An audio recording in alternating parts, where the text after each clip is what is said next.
오늘도 참으로 복되고 은혜로운 날입니다. 대림절 첫째 주를 지나가는 화요일 아침입니다. 정말 주님 다시 오심을 재림을 소망하면서 이 한 주간도 계속해서 오늘도 승리할 수 있기를 바랍니다. 기도하겠습니다. 하나님 아버지, 우리가 주님을 소망하듯 기다리는 것들이 참 많습니다.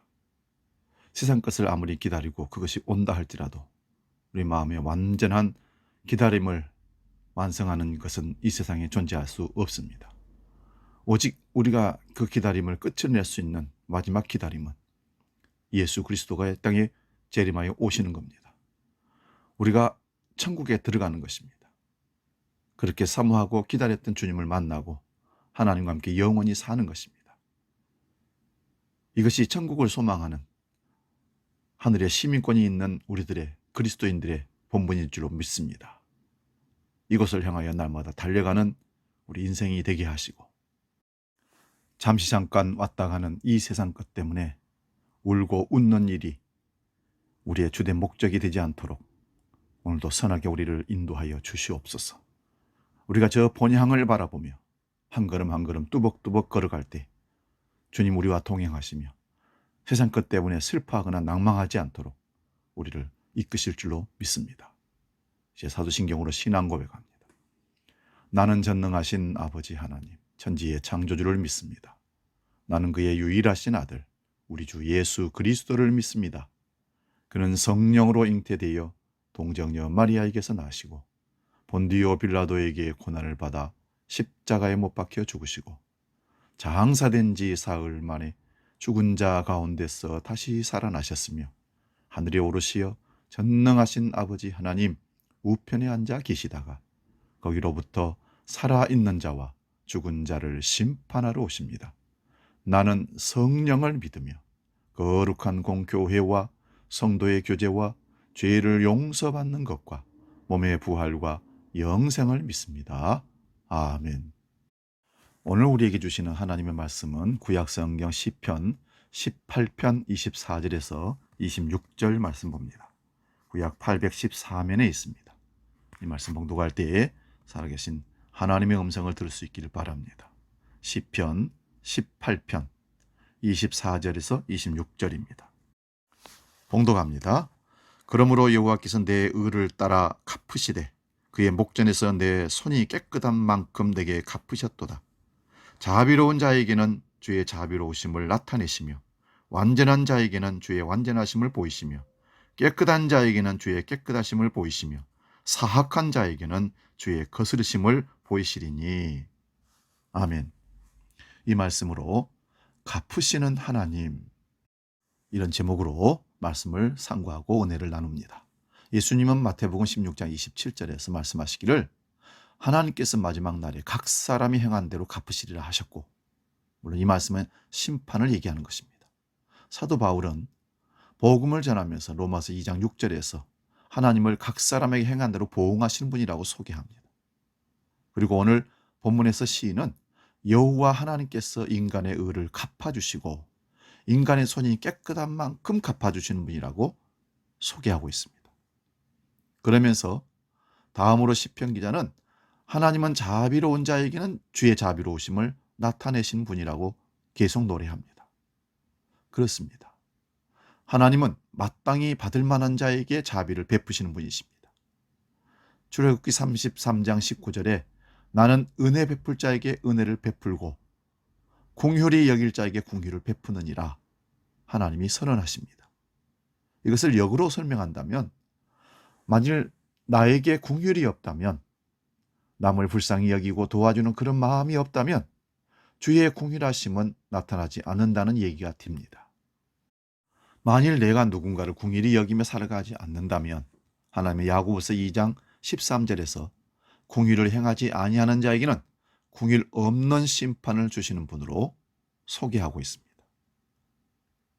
마땅히 불쌍히 여길 자를 도와주고 불쌍히 여기는 삶을 통해 나도 이웃들에게, 다른 사람들이 그와 같은 돌봄을 받는다는 것입니다. 장례식장을 가끔씩 다니면서 그런 것들을 참 많이 생각해 봅니다. 경주사에 사람들이 찾아오는 것은 내가 다닌 만큼 찾아오더라는 거지요.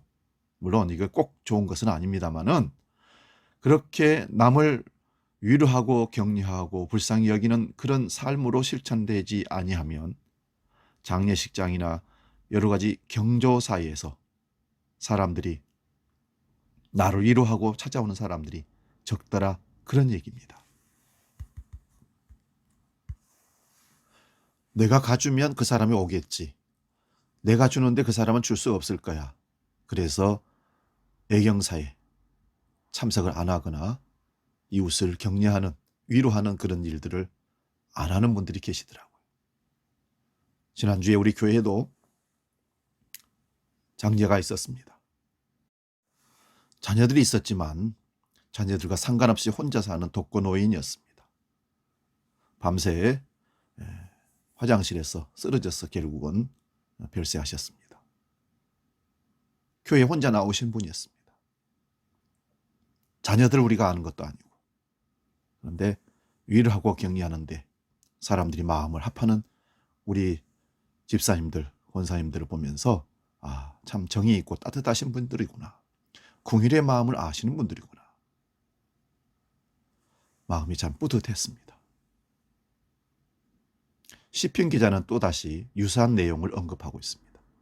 하나님은 깨끗한 자에게 주의 깨끗하심을 보이신 분이라 노래합니다. 예수님도 이와 비슷한 말씀을 마태복음 5장 8절에서 하신 바가 있습니다. 마음이 깨끗한 사람은 복이 있다. 그들이 하나님을 볼 것이다. 오늘 본문을 통해서 우리에게 주시는 은혜가 있습니다. 정성껏 하나님의 가르침에 순종하며 살아가는 사람이라면 하나님이 이에 어울리는 방식으로 자신을 대해 주시리라 기대해도 된다는 사실입니다.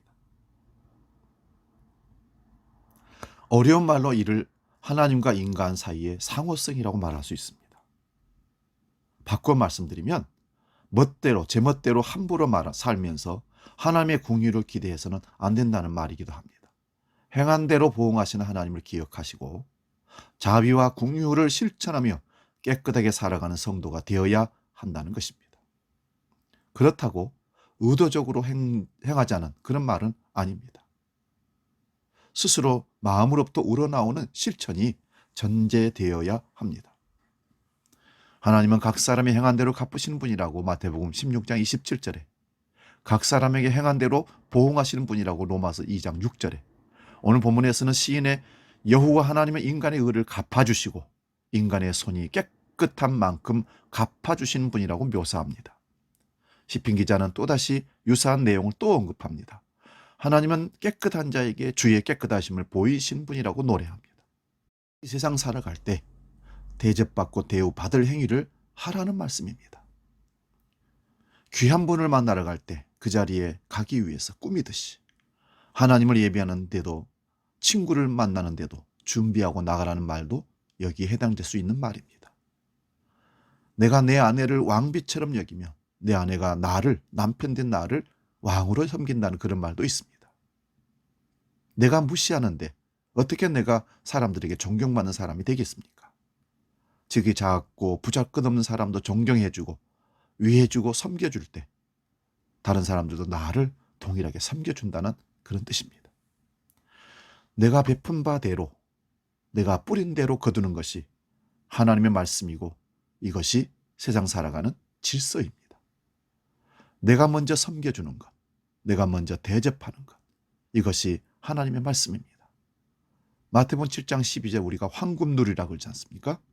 너희는 먼저 대접을 받고자 하는 대로 먼저 남을 대접하라. 그리스도인은 대접받고자 하는 삶에서 남을 대접하고자 하는 삶으로 바꾸어 살아야 됩니다. 세상은 받는 대로 주는 곳입니다. 세상은 덜 주고 더 받자고 살아가는 곳입니다. 그래서 관계가 어렵습니다. 그러나 하나님의 백성들이 살아가는 방법은 네가 먼저 주라는 것입니다. 받을 생각 말고 주라는 것입니다.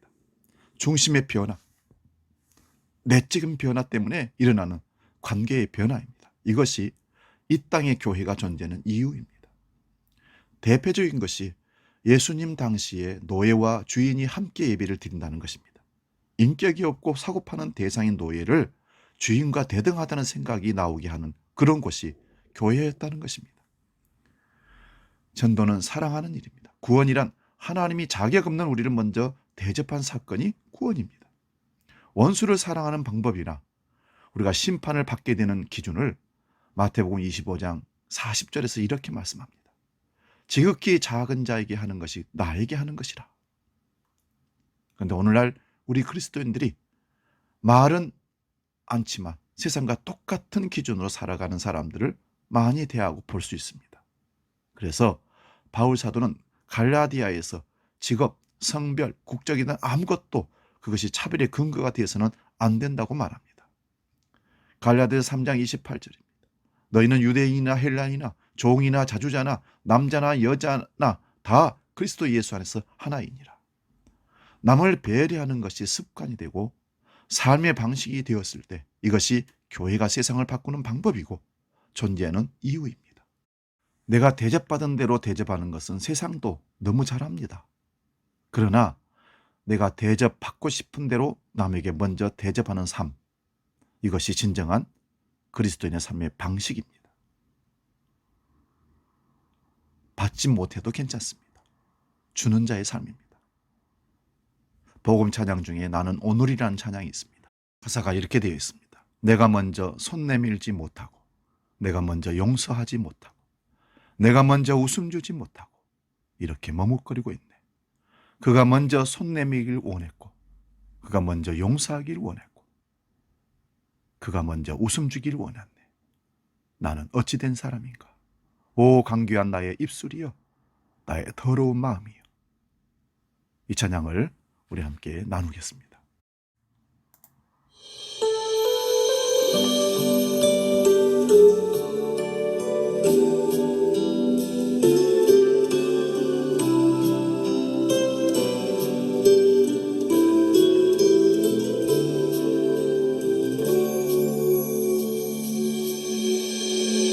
내가 먼저 손 내밀지 못하고,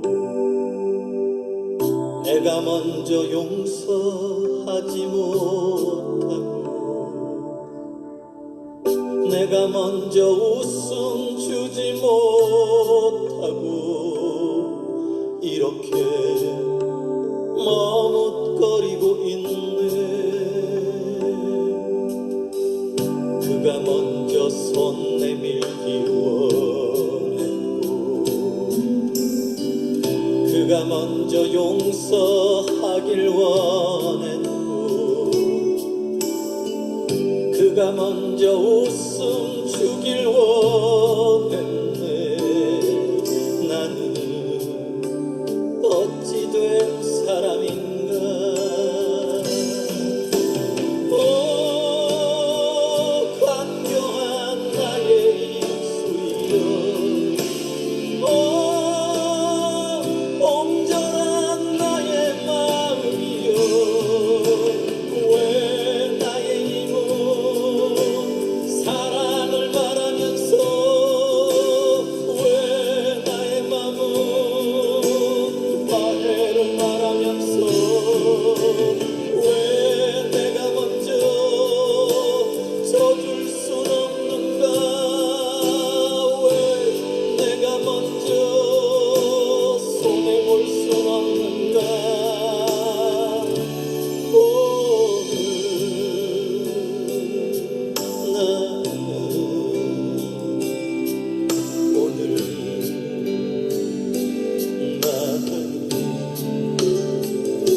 기도하겠습니다. 거룩하신 아버지 하나님, 우리 하나님은 갚아주시는 하나님이십니다. 이 세상 그리스도인으로 산다 함은 계산적으로 사는 것이 아니라 그저 주고 또 주고 베푸는 삶인 것을 우리가 주님을 통해서 배웠습니다. 그 삶을 살아갈 수 있도록 우리 모든 삶에 갚으신 하나님을 기억하며 그런 삶을 살아가도록 우리를 붙들어 주옵소서. 오늘도 우리가 살아가는 삶 가운데 우리를 지켜보시고 내가 저에게 뭘 더 갚아줄까 함께 하시는 주님을 늘 기억하며 복되게 힘들지만 어려운 이웃들을 생각하고 나누는 삶을 살아가는 주님의 삶을 실천하는 하루가 되게 하여 주시옵소서. 이제는 우리 주 예수 그리스도의 은혜와 아버지의 놀라우신 사랑과 성령 하나님이 지키시고 인도하시고 함께 하시는 은총의 역사가 갚으시는 하나님 앞에 궁일하심을 받고 날마다 그리스도가 살아가셨던 그 삶을 살기로 결단하며 나아가는 아침 예배 모든 권속들 머리 위에 영원히 함께 계시기를 간절히 축원하옵나이다. 아멘.